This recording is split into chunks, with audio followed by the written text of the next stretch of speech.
Imagine this. It's 1943. The world is engulfed in war.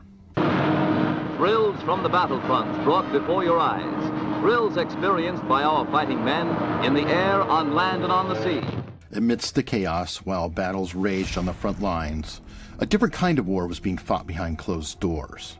A silent war of secrets. At the heart of this war was the U.S. Army Signal Intelligence Service, or SIS for short. Even before World War II ended, the United States identified a need to look into the messages of its ally, soon-to-be enemy, the Soviet Union. What if I told you that some of the most crucial secrets of the Cold War were hidden in plain sight, locked within a web of coded messages? One of the greatest peacetime spy dramas in the nation's history reaches its climax as Julius Rosenberg and Morton Sobel, convicted of revealing atomic secrets to the Russians, enter the federal building in New York to hear their doom. Takes on his multi-armed form and says, "Now I am become death, the destroyer of worlds." I suppose we all thought that one way or another. Today we're diving into one of the most secretive and impactful intelligence operations of the 20th century. And a program called Venona was established, uncovering massive espionage against the U.S. An operation that exposed an extensive network of Soviet spies right in the heart of America, forever changing the course of history. Their mission? To intercept and decode encrypted messages sent by Soviet operatives. These weren't just any messages. They were the lifeblood of Soviet espionage, containing vital information that could shift the balance of power in the Cold War. By 1946, U.S. Army cryptanalysts and linguists had read more than 2,000 Soviet messages. The Venona Project, as it came to be known, was born in utmost secrecy. Even within the U.S. government, only a select few knew of its existence. The SIS Codebreakers embarked on a daunting task, decoding thousands of messages sent using the Soviet Union's most sophisticated encryption methods. Uniting this widely scattered body into a vital, alert force which can act with immediacy is a communications network so strong that it knows no impediments of time and distance. But this wasn't a game of instant gratification. It was a grueling process that demanded patience, ingenuity, and sheer willpower. These codebreakers weren't just dealing with any cipher. They faced complex codes that could take months, if not years, to crack. Yet, despite the overwhelming odds, they pressed on, driven by the knowledge that every breakthrough could uncover a Soviet spy on American soil. But the U.S. had seriously downsized its cryptologic operations at the end of World War II, and the remaining resources were focused on the Soviet Union. As the war ended and the Cold War began, the Venona Project found new life under the newly formed National Security Agency, or NSA. With more resources and advanced technology at their disposal, the NSA's codebreakers made several groundbreaking discoveries. One such discovery was the Soviet codebook, an intelligence jackpot that provided a roadmap to decoding numerous encrypted messages. Venona also brought to light more than 200 Soviet code names for American intelligence assets. What these decrypted messages revealed was nothing short of shocking. A sprawling network of Soviet spies embedded within the United States, reaching into the highest levels of government. Among those exposed were Julius and Ethel Rosenberg, who passed atomic secrets to the Soviet Union. Their actions, revealed through the Venona Project, sent shockwaves across America, culminating in one of the most controversial espionage trials in U.S. history. Julius Rosenberg has a small machine shop in the Bronx. He's arrested in July 1950. His wife Ethel, David Greenglass's sister, a month later. But the Rosenbergs were just the tip of the iceberg. Same project had put them on the road to Klaus Fuchs, the British physicist who was part of the Manhattan Project in the United States to build the atomic bomb. The Venona Project also uncovered the treachery of Klaus Fuchs, a physicist whose betrayal fast-tracked the Soviet Union's development of nuclear weapons. Fuchs was considered brilliant. I mean, he was considered to have a virtually photographic memory, a brilliant theoretical and mathematical physicist, and they didn't have any clue that he was actually giving everything that he looked at to the Soviet Union. Fuchs, who had worked on the Manhattan Project, the secretive U.S. initiative to develop the atomic bomb, passed critical information to Soviet agents, enabling them to accelerate their own atomic program. His espionage contributed significantly to the Soviet Union's first successful nuclear test in 1949. And then there was Alger Hiss, a name that would become synonymous with espionage and treachery.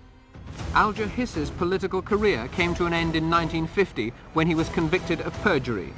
The man who was mainly responsible for his conviction, the hitherto little-known Richard Nixon, is now President of the United States. Hiss was a high-ranking State Department official, a man who rubbed shoulders with the most powerful figures in Washington. But behind his respectable facade, Hiss was feeding secrets to the Soviet Union. Prominent Americans with whom he worked, including Senators Vandenberg and Connolly, and former State Secretaries Hull, Stettinius, and Burns. Ask them if they ever found in me anything except the highest adherence to duty and honor. Then the committee can judge and the public can judge. Hiss's downfall began when Whittaker Chambers, a former Soviet spy turned informant, accused him of being a Soviet agent. Chambers, who has already sworn that he pleaded with Hiss to join him in leaving the party, is recalled in the middle of the dramatic 9-hour session. Asked why he singled out Hiss, he replies, "The story is spread in testifying against Mr. Hiss. I'm working out some old grudge for motives of revenge." Chambers provided detailed testimony, but it wasn't until the Venona Project confirmed the authenticity of the allegations that the full extent of Hiss's betrayal was revealed. The Venona decrypts linked Hiss to a Soviet spy codenamed Ailes, implicating him in a web of espionage that reached the highest level of American diplomacy. The trial of Alger Hiss became one of the most sensational legal battles of the 20th century, dividing the nation and casting a long shadow over U.S. politics. Hiss maintained his innocence to the very end, but the evidence against him, much of it supported by the Venona Project, was damning. Were you ever a communist spy, Mr. Hiss? No, I was not. Neither a communist nor a spy, nor both together. In 1950, Hiss was convicted of perjury, not for espionage directly, but for lying under oath about his connections to the Communist Party and Soviet intelligence. These revelations forced the U.S. government to confront a chilling reality.